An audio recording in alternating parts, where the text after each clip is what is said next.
kami hari ini untuk menyelidiki atau belajar kenyataan, karena memang sekolah kami pelajari, kita belajar sekolah adalah institusi moral. Nah, dengan demikian dengan tugas ini kami juga dipanggil untuk menunaikannya dan belajar lebih konkret. Nah, karena itu Bu, terima kasih untuk kesempatan yang Ibu sebagai kepala sekolah Rakaja 07, saya sebagai guru Ibu, kami berkolaborasi, kami izinkan berkolaborasi untuk mewawancara 2 atau 3 kepala sekolah. Nah, itu izin untuk memberi pertanyaan Bu berhubungan dengan dilema etika atau rujukan moral. Jadi dimulai Ibu, jadi izin Bu ya, saya bertanya mengenai dilema etika atau rujukan moral. Jadi selama Ibu memimpin sebagai kepala sekolah itu, kira-kira bagaimana cara Ibu ya mengidentifikasi suatu kasus itu dalam institusi moral ini, apakah kasus tersebut termasuk dilema etika atau rujukan moral, Bu? Baik, terima kasih. Sejauh saya memimpin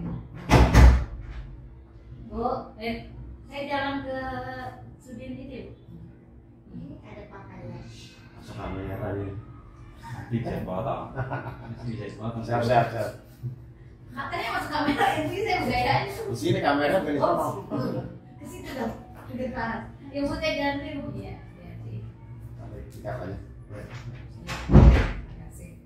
Jadi sejauh saya memimpin selama ini, alhamdulillah informasi yang terkait kasus-kasus yang berkaitan dengan peserta didik pastinya ya, itu saya dapat dari laporan teman-teman saya, dan alhamdulillah untuk kasus-kasus yang saya terima itu berupa apa ya, boleh dibilang sepertinya dilema etika seperti itu, sehingga membuat saya harus berpikir keras untuk mencari jalan keluar seperti itu. Baik, makasih. Terus yang kedua Bu, selama ini bagaimana Ibu menjalankan pengambilan keputusan ketika Ibu tadi kata ada dilema etis yang memang cenderung ya Bu ya bagi anak-anak SD, nah, terutama untuk kasus-kasus di mana ada 2 kepentingan yang sama-sama benar, itu pasti dilema Bu ya. Nah, jadi bagaimana Ibu menjalankan pengambilan keputusan selama ini? Baik, terima kasih. Nah, untuk kasus-kasus yang sifatnya dilema etika ini, pastinya saya harus punya prinsip, gitu ya. Saya harus punya pegangan yang artinya keputusan yang saya harus ambil itu tidak merugikan kedua belah pihak, sehingga yang menjadi patokan saya bahwa keputusan itu adalah keputusan yang seharusnya, yang keputusan yang benar-benar di posisi yang seharusnya menjadi keputusan yang valid lah, istilahnya seperti itu, sesuai dengan kenyataan. Terima kasih Bu. Ya baik Bu. Berarti tadi Ibu ngambil keputusan harus yang ini Bu ya, yang bermanfaat Bu ya untuk buat semua ya. Iya. Tidak merugikan atau merugikan salah satu pihak Bu ya. Iya. Ya, Kalau dilema kan artinya kesini nggak enak saya, kesana nggak enak kan, ya. gitu kan. Tengah-tengah Bu ya. Saya harus berpikir bagaimana nih supaya kedua belah pihak tidak merasa dilema. Baik Bu, terima kasih. Kemudian pertanyaan berikutnya Bu, dalam mengambil keputusan yang tepat Bu ya, kira-kira langkah atau prosedur apa nih Bu yang biasa Ibu kerjakan selama ini dalam mengambil keputusan yang tepat, tidak merugikan pihak sebelah atau tidak condong pro kepada pihak lainnya gitu Bu, langkah-langkahnya? Baik, selama ini ketika ada kasus atau permasalahan yang muncul di sekolah ini, khususnya di satu kelas misalnya gitu ya, saya mengumpulkan teman-teman, pastinya saya tidak bisa mengambil keputusan sendiri, meskipun keputusan terakhir itu ada di tangan saya, dia selaku pimpinan. tapi saya tetap memberikan kesempatan kepada teman-teman untuk memberikan masukan sehingga menjadi hasil keputusan bersama yang pastinya untuk penyelesaian kasus yang sifatnya dilema etika ini. Ya. Dengan demikian memang rekan-rekan guru memberi masukan otomatis bisa lebih meringankan atau membuat keputusan yang lebih mantap lagi ya. Kemudian Bu, yang pertanyaan selanjutnya, hal apa saja yang selama ini Ibu anggap efektif dalam mengambil keputusan saat itu Bu? Sudah melakukan tadi langkah mengumpulkan rekan-rekan guru. Jadi selama ini bagaimana Ibu anggap efektif dalam mengambil keputusan itu? Hal apa saja? Hal-hal apa saja saya anggap efektif dalam pengambilan keputusan? Yang pertama pastinya dengan lebih dahulu atau lebih awal saya mengetahui kasus tersebut, saya berharap tidak ada lagi untuk kasus-kasus berikutnya, apalagi yang berkaitan dengan kasus yang merupakan dilema etika, gitu ya. Kemudian juga apapun juga ini lembaga atau institusi sekolah yang dimana peserta didiknya itu harus. Ya, assalamualaikum Pak. Waalaikumsalam warahmatullahi wabarakatuh. Ya, saya dari CGP Angkatan 8 yang kebetulan dari sekolah Bapak yang Bapak pimpin juga di SD Raja 04. Kami CGP Angkatan 8 Pak, calon guru penggerak. Jadi kami dapat tugas untuk melihat langsung di lapangan karena adik kami akan dilatih jadi kepala sekolah Pak. Semua bisa menjadi kepala sekolah karena setiap orang punya kesempatan untuk pimpinan. Jadi kami melihat di lapangan berhubungan dengan dilema etika Pak atau bujukan moral.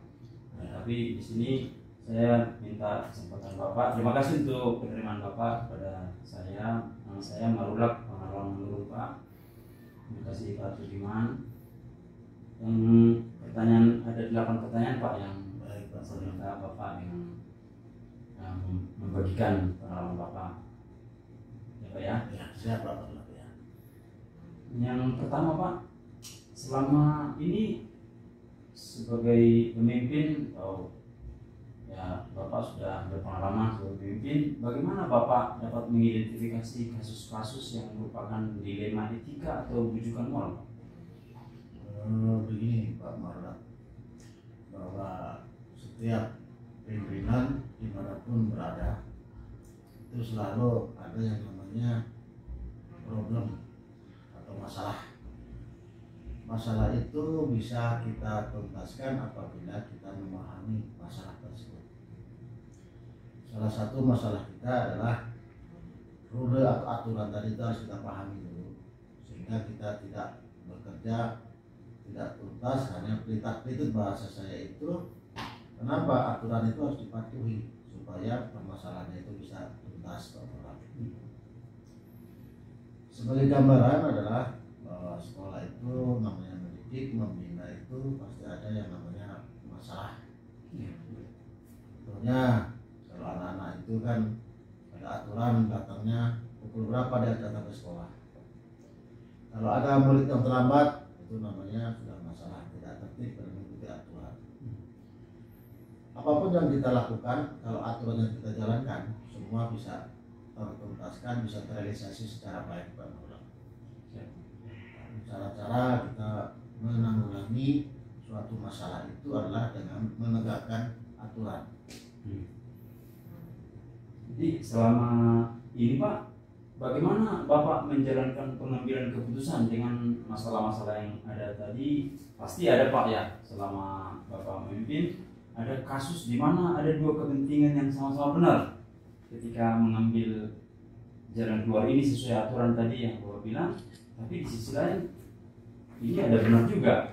Nah, jadi bagaimana selama ini Bapak menjalankan pengambilan keputusan itu namanya Pak dilema etika ya? Ya kembali lagi Pak Maulana namanya dilema etika itu selalu ada. Tetapi dalam pengambilan keputusan ini kita tidak bisa sendiri. Kita harus bekerja sama dengan lingkungan sekolah, baik dari guru, karena guru itu adalah sebagai mitra kerja, anak buah, dan sekaligus kawan atau sahabat kita. Oleh sebab itu, dalam memutuskan suatu permasalahan itu, selain aturan yang harus kita tegakkan dari dinas, dari kementerian, dari pergub dan sudin, serta sampai tingkat bawah, misalnya tingkat kasabag, kita harus mampu memahami aturan-aturan itu sehingga aturan itu bisa terselesaikan, dan masalah itu harus secara cepat kita selesaikan sehingga tidak akan muncul permasalahan selanjutnya. Itu sebagai gambarannya seperti itu Pak Maulana. Jadi tadi ada dilema etika melakukan ini sesuai aturan, tapi di sisi lain sesuai aturan juga gitu Pak ya? Ada dilema etika. Bukan begitu, permasalahan begini Pak. Kembali lagi bahwa permasalahan itu kan terkadang kalau kita mana yang lebih besar positifnya atau manfaatnya dibanding kita memutuskan yang lebih kecil, tentu saja kita akan menyelesaikan permasalahan yang lebih besar positifnya dibanding negatifnya. Itu perlu bantuan kerjasama guru-guru, ya, lingkungan sekolah yang berada di sekolah kita ini.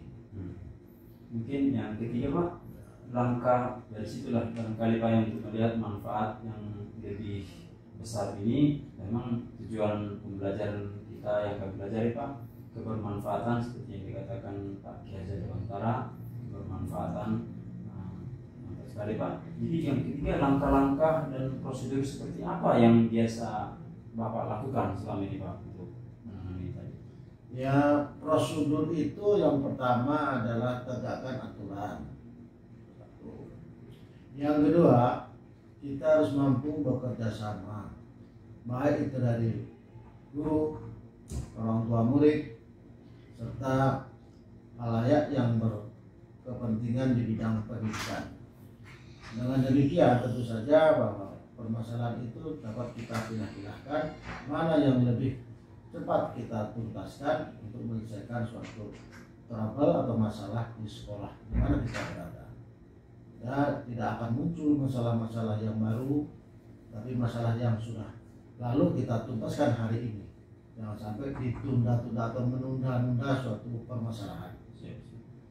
Begitu Pak Maulana kaitannya nomor pertanyaannya ketiga tadi. Terima kasih Pak. Jadi langkah prosedur yang inisiatif Pak. Nomor 4, hal-hal apa saja yang selama ini Bapak anggap efektif dalam pengambilan keputusan dari kasus-kasus dilema etika tadi Pak?